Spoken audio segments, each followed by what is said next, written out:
second is, you kind of touched this, but I'd like you to go a little bit in depth. What we're talking here is a clash of two different categories, the dharmic way and the other one. What has the role of science been in this clash?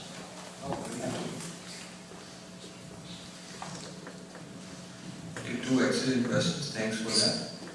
So, I don't know if there is a showcase, like in Disney World where you get a tour and say, these are dharmic people. Next place there. I mean, I don't know if there is a place like that, but I'm just joking, but I know the intent of your question. You want to go to a community where you can immerse yourself and maybe live that life. You see, I have done a lot of that.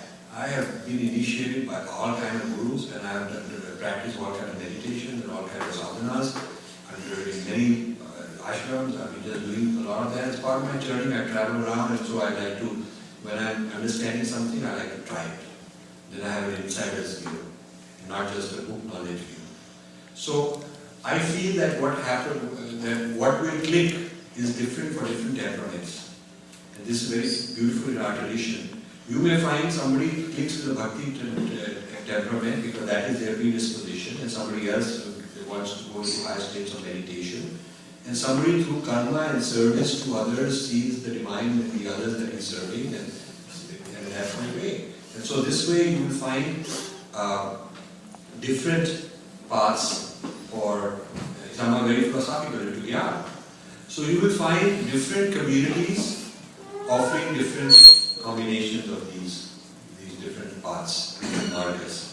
So there may not be one that everybody will like, because what one may like, another may not like at all. What worked for me is a lot of experimentation. And my temperament is questioning. I can challenge. If they would like to answer my question, I just cannot be doing this blind stuff. So I'm trained as a scientist. I'm trained to question, quiz, be inquisitive. And so that is what worked for me, is to find people who could answer, give me a lot of satisfaction, and with the answers, I tried those answers in my life, and they worked for me, so I was very happy with that. That's my kind of answer. And each person has to go looking for themselves, I would say. The second question is also very interesting. What is the role of science? Because science is sort of neutral, culturally neutral. If you discover something through a telescope and somebody in Japan looks at the same part of the sky, and somebody from China and somebody from South Africa, they will say they found the same thing. And if you have a certain laboratory experiment and others can replicate the experiment, they get the same result. So you do have a certain external truth, because it is external, objectifying truth and not internal subjective truth. You can have a universal claim which is not civilization event. Science is a very wonderful thing. Now, science, because its scope is limited to what is empirically measurable, science does not have a position, cannot honestly take a position on things which are not empirically measurable. So it cannot validate or falsify whether Muhammad got that dream, because you cannot put it in a laboratory today and mention and measure it. You cannot validate or falsify whether those who died went to heaven, because we don't have a telescope that looks at heaven. We don't.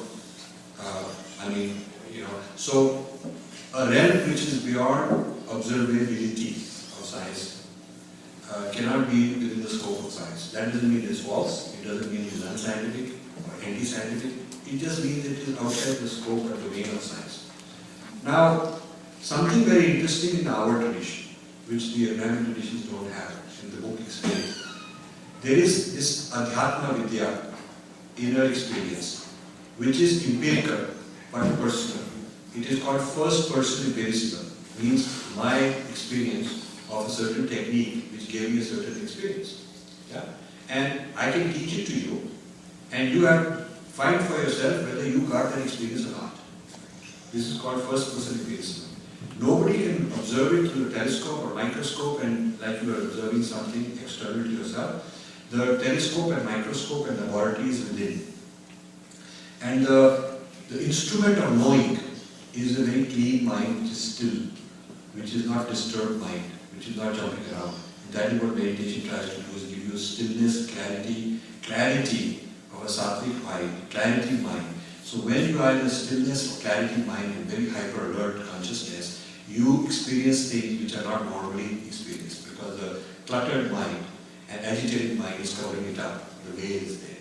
So when you are into that stillness, that veil is not there, and you realize that you already have that inside you. It's not something external you're watching.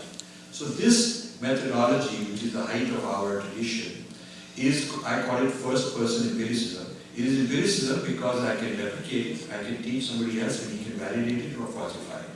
And it is observable in the present moment, and it is not something that you have to experience when you die. It's sort of this.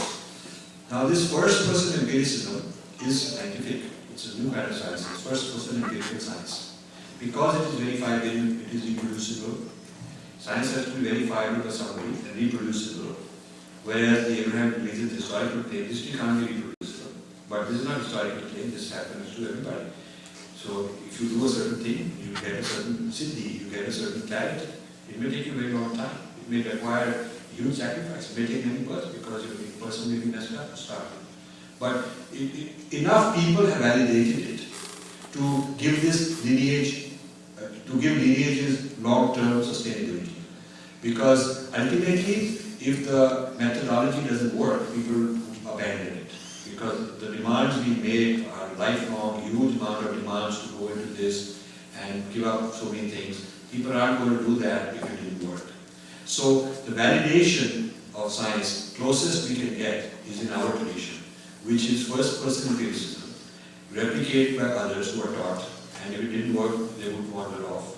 If it does work, they propagate it to the next person. So even though a very small percent of the Hindu population have been at that stage where they're practicing it successfully and able to get this, even that small percentage is enough to create credibility for the other population, that they want to at least practice it, try it, and believe in it. Whereas the option is closed, or the option of verifiability is closed in a tradition where certain things happen in history that are not reproducible, nobody else can happen because of the nature of man. Because of the nature of man not being Satchitananda and not being the same as that other person. Therefore, that experience is impossible and beyond reach. So we have that edge in scientific terms, but it is not the same kind of scientific validation as third person empirical science, which is external.